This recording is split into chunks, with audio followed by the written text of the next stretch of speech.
Hello my dear students, in this video we are going to cover one of the very good question from chapter Introduction to Trigonometry class 10th NCERT Mathematics. This question is from CBSE board exams 2019. एक बहुत अच्छा question है, बहुत सारे बच्चों को solve करना नहीं आता है, तो हो सकता है बहुत सारे बच्चों के लिए ये वीडियो हेल्पफुल हो जाए. तो चलिए स्टार्ट करते हैं. But we have given with secant theta is equal to x plus 1/4x and condition is x can't be 0. Definitely if x will be 0 and you will take it in the denominator, तो हमारे पास ये जो term है ये not defined हो जाएगी. तो this is not possible. तो इसलिए उन्होंने पहले से ही दे रखा है कि x जो है वो 0 तो नहीं हो सकता.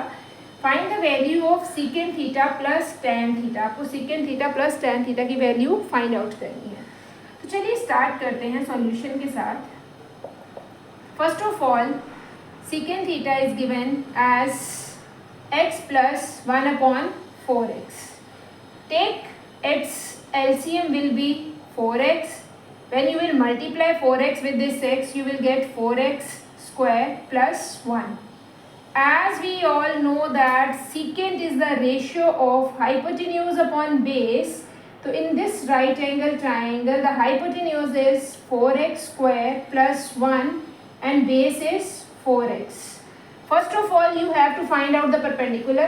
After getting your perpendicular, you will get the value of secant theta and tan theta, and you can add these values to get the correct answer. Okay, let's work on it. First of all, find out the perpendicular है. I am doing this working here. Hypotenuse square is equal to perpendicular square plus base square. Here we are having hypotenuse 4x square plus 1 whole square. Perpendicular square and base is given as 4x square, right? When you will apply the identity here, you will get 16x raised to power 4 plus 1, 4 2s are 8x square is equal to p square plus 4 4s are 16x square. Transpose this 16x square on left hand side plus 1 plus 8x square minus 16x square is equal to p square. So this will be 16x raised to power 4 plus 1 minus 8x square is equal to p square. Can anyone tell me कि ये किसकी identity बन रही है?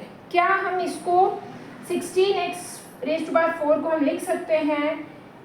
This is 4x square का whole square plus 1 का square minus this is a square plus b square minus 2ab.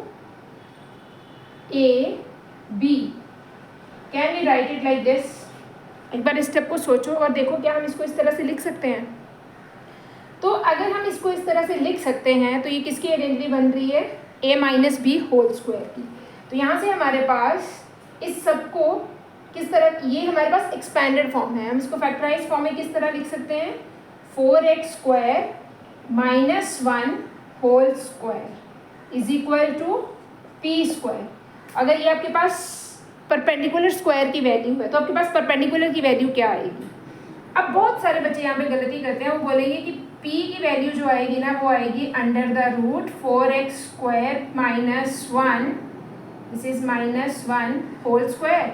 अगर हम इस रूट को सॉल्व कर देते हैं, इस स्क्वायर के साथ कट कर देते हैं, तो p की हमारे पास वैल्यू आ जाएगी 4x स्क्वायर माइनस 1. हमारे पास यहाँ पे दो वैल्यूज़ आएंगी. Whenever we are having such kind of equations, तो हमेशा ही हमारे पास पॉजिटिव और नेगेटिव दोनों वैल्यूज़ कंसिडर होती हैं, राइट? अगर मैं आपसे पूछूँ कि x square is equal to 9 है, तो आप मुझे x की ऐसी वैल्यूज़ बताओ जो इस इक्वेशन को सेटिस्फाई करती होंगी. तो यहाँ पे तो x की पॉजिटिव 3 भी वैल्यू सेटिस्फाई करती है और नेगेटिव 3 दोनों वैल्यू सेटिस्फाई करती हैं. तो इसका मतलब जब आप इस इक्वेशन को सॉल्व करने के लिए स्क्वायर रूट को ट्रांसपोज करोगे तो इसके आगे प्लस माइनस दोनों ही आएंगे.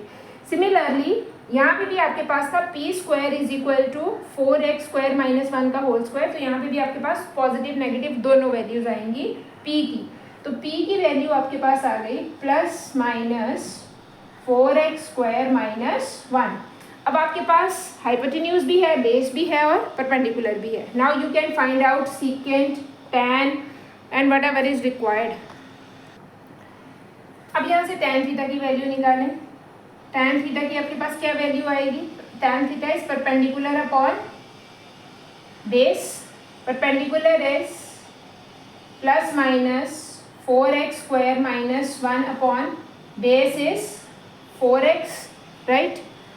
अब इसके बाद जब आप इसको सॉल्व करोगे तो आपके पास यहाँ पे टैन की दोनों वैल्यूज़ को आपने लेके सॉल्व करना है. आपने पहले निकालना है ना secant theta plus tan theta.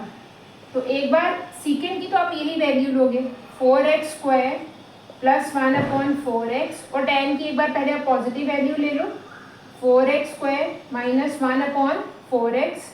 LCM will be 4x. You will get 4x square plus 1 plus 4x square minus 1 minus 1 cancel हो जाएगा and you will get 8x square upon 4x.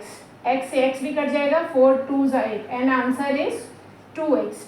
ये आपके पास एक वैल्यू आई है. अब आप दूसरी वैल्यू कैसे निकालेंगे? आप यहाँ पे इसकी नेगेटिव वैल्यू पुट करेंगे, राइट. तो let me do this. Another value of secant theta plus tan theta is, sec theta is 4x square plus 1 upon 4x and tan theta is minus 4x square minus 1 upon 4x. यहाँ पे हमने positive ली थी, अब हम negative ले रहे हैं. LCM आ जाएगा 4x. This is 4x square plus 1. ये नेगेटिव साइन अंदर डिस्ट्रीब्यूट होगा. Minus 4x square minus minus plus 1, ये दोनों कट जाएंगे. This is 2 upon 4x which gives us 1 upon 2x, right. तो यहाँ पे हमारे पास इसकी दो वैल्यूज आ रही हैं. This is equal to 2x और 1 अपॉन 2x. Got it.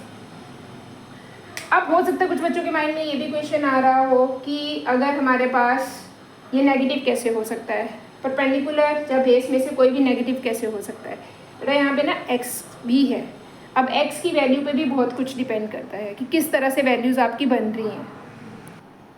ये सिर्फ कोई न्यूमेरिकल वैल्यू नहीं है जिसको आप नेगेटिव नहीं ले सकते, राइट. इसमें वेरिएबल्स की वैल्यूज़ के ऊपर भी बहुत कुछ डिपेंड करेगा कि x आपके पास किस तरह का नंबर है.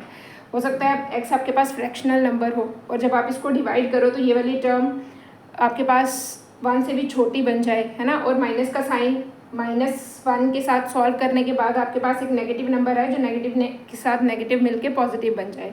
तो इसीलिए आप इसमें नेगेटिव टर्म को छोड़ नहीं सकते, आप उसको रिजेक्ट नहीं कर सकते, आपको दोनों वैल्यूज़ लेनी पड़ेंगी. तो आपके पास ये दोनों आंसर्स आएंगे, राइट. और इस क्वेश्चन को आप आइडेंटिटी की हेल्प से भी कर सकते हैं, बट मेक श्योर कि आपने साइंस दोनों लगाने हैं. Hope it is clear. Thank you.